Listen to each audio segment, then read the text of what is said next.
Another assortment of events, making things look promising. Actually, Mowbray had decided, the hell with it, I'm going into London. I know I'm going to lose, but I'm tired of this shit. And as soon as that happened, we had an embassy back here. Probably this is due to the bad shuffling capabilities of this deck. And then the similar, hey, scatter his faction all around. Well, now he's got a chance, and the question is what he's going to do. He's got a possibility to make an attack on the weaker side of things here, or to lay siege on Berkeley. Now, siege on Berkeley isn't going to be able to be resolved in time before Berkeley's allies can come in and perhaps force a bigger battle. So I think we're going to see a big battle here as more forces try to drive upward, but there's chaos in the north again. And that grand battle was launched, and then a free move, Berkeley slid into place to challenge. Vacillating noble oddly ends up switching sides, and then no battle.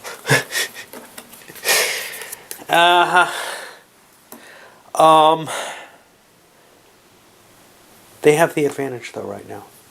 They can move the Marshal into place. This is a weakened force that Norfolk has here, and we think we've got the clear edge. So even after that vacillation, we're going to stick around and fight another round. And another bad weather delays attack, which means that battle doesn't happen, but that gives the edge to Mowbray if nothing else shakes up, because he has all these forces circling in. Of course, most of them are pretty weak, and they're not going to mean much in the battle. Well, joy, joy, joy, another bad weather delays attack. Seems like the coast is not nice this time of year. Well, that gives Berkeley a chance to slip away. He's been sitting there for quite some time, but there's no way he wants to face this force, I think. That's hard to tell. Like I said, he's got some powerful forces here, but he doesn't have much that faces Mowbray's strength with those Scots. So the closest he comes is the 150 for the Duke of York.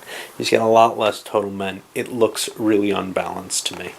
And then in effect there was a dislocation down here by the Marshal and Mowbray, gathering together to try to get that big stack together to at least squish the Marshal, get rid of that extra 100 troops. He doesn't have quite enough forces to besiege York, which is where Berkeley was hiding. Well, once he heads this way, the Marshal got called up to the Chauvois, and then we kind of can gather the forces up to the north somewhere. It's like this game of whack-a-mole, and you can't get the decisive battle, and it's very unlikely to get any battle even with all the bouncing around going on at this point. There was some chance of a little shake-up, the Royal Death Table. You get to roll on here, and, well, I ended up getting a 4, which is Edmund of Rutland. He's already dead. He doesn't go away. But that could get rid of the king or an important noble, and that can really change things. That's off the expanded cards. They suggest use it at most once and remove it from the game if you use it. The chance of it being really a dominant factor in the game is low, so I've always left it in. It kind of feels like things have settled into something a little bit less static. Where Mowbray's stack is, at least until it gets shaken up, it's preventing Berkeley from coming south. He can't go north, because that'll be the powerhouse of the Duke of Somerset, and he might be able to beat him there. And he can't go into Wales for the similar reason, even stronger reason, because Stafford is quite powerful there. So he's kind of stuck in this northern area. Now the problem is Mowbray can't march up. He can't really split his forces. He needs his whole army to face this. There's some powerful stuff here. But what he can do is he could start, and this is what he's doing, sieging cities. And you could say, okay, look, what do you want that for? For Parliament? That's pretty minor, right? I mean, the chance of Parliament being called while Richard's the sole king is about nil unless he can gain something from it. He could, but right now it looks like you might win that Parliament, and that doesn't sound good to him. And if you improve your chances of Parliament, he's less likely to call it. That's true. However, we're playing with the advanced rules on these cards. They each provide 20 troops. And Leicester has a card, therefore it's worthwhile. Some of the others less interesting, but certainly Leicester, Shrewsbury, and Ipswich, if I can find them. Ipswich, we're looking for white here. Ipswich is here, and Shrewsbury's over here. Shrewsbury is easy to take. Ipswich, probably not so much. Also, it is denying locations where he can hide. Now, when it comes down to it, if he can get to London area, he's fine anyway. Well, Berkeley went up to challenge Somerset, and that didn't work out well. He had the advantage, but he lost the vacillation war with actually York's own bodyguard and the Marshal of England switching sides. Is that legitimate or not? I don't know. Anyway, in the battle, Holland was captured, but both Cromwell and Berkeley and Richard of York have all been killed in this battle. This has wiped out this faction. He's going to surrender. But that's going to make the Duke of York counter actually fall to the guy who owns Gloucester back here. Now, he's probably going to get murdered, the troops there, just to get rid of the Marshal. But at this moment, he can't do it because he's fought his battle for the round, and now he's riding off to go seek someone else. But yeah, this is not really the effect that you expected. Who's there? Oh, that's York. Yeah. So that's going to kind of shake things up quite a bit, and I think Mowbray is willing to go in after Buckingham, but he may build up forces a little bit. We'll see how this works out. But this guy's conceding the game as well at this point. Well, the grand battle is starting. Now, I think we're going to see just a concession at the end of this. Whoever loses this is done. And Beaufort just doesn't have the force to probably face whatever comes out of it. But we'll see what it is, because if both sides are just smashed, if there's a lot of death or something, well, it's a different kind of nature. We're throwing the Scots in on this battle. What else do we have? Well, this is the initial setup. Now, the attacker has an advantage, and that's Mowbray's force, because he gets to see the defender set up first. And the defender set up like this. One of his big units, the Herbert, the Admiral, is hidden in the back row. So there's some worry. It could be back here, it could be here.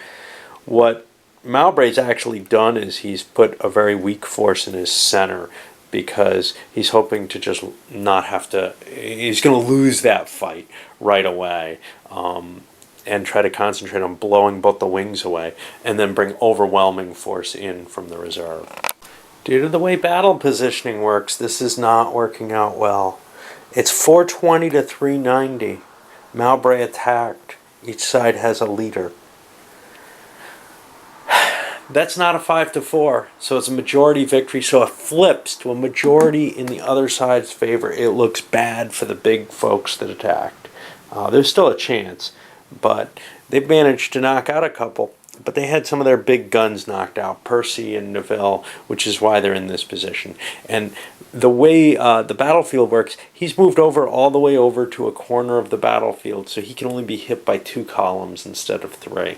There aren't a lot of majority victory cards, and that's what he needs here. And the battle just keeps fighting. In the basic battle system, you flip a card, see who, did you win, did you not? In this one, the battle will continue if somebody can't get out of there. Now, I've got free moves. I could get out of there with a couple of leaders.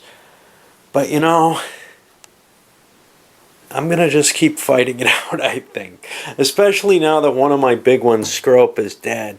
Running away with just Mowbray, with just 170 troops or whatever, because he's going to lose the Scots here. It just doesn't seem worth it.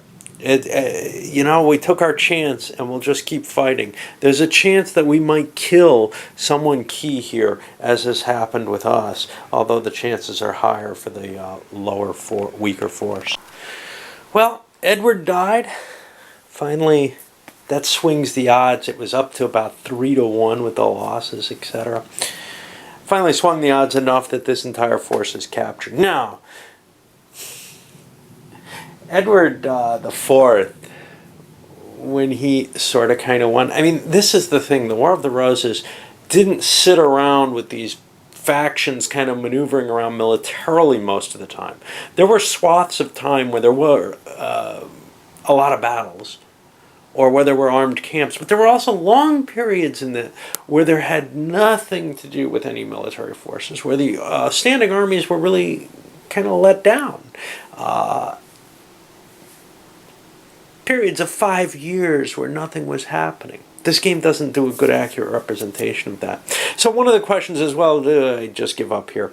This guy's out. He says, kill my guys. I don't care anymore. I mean, I really don't. The question now is, do I want to keep playing to see, hey, can Beaufort do this? When are we going to get a parliament? What's going to happen? There's a lot of new stuff to draw in here. So, with this guy out of the game, with the only royal heir, Richard of Gloucester, Richard III, and presumably the Beaufort side,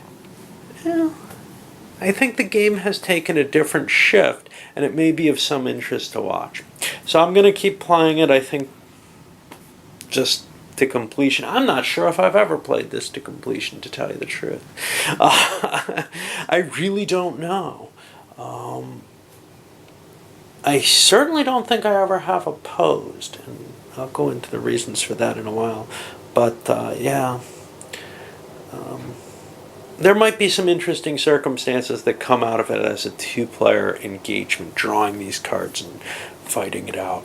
Actually, my wife's interested in it, so she and I may play it as a two-player game, which may work out a lot more interesting, certainly faster. All right, up it goes.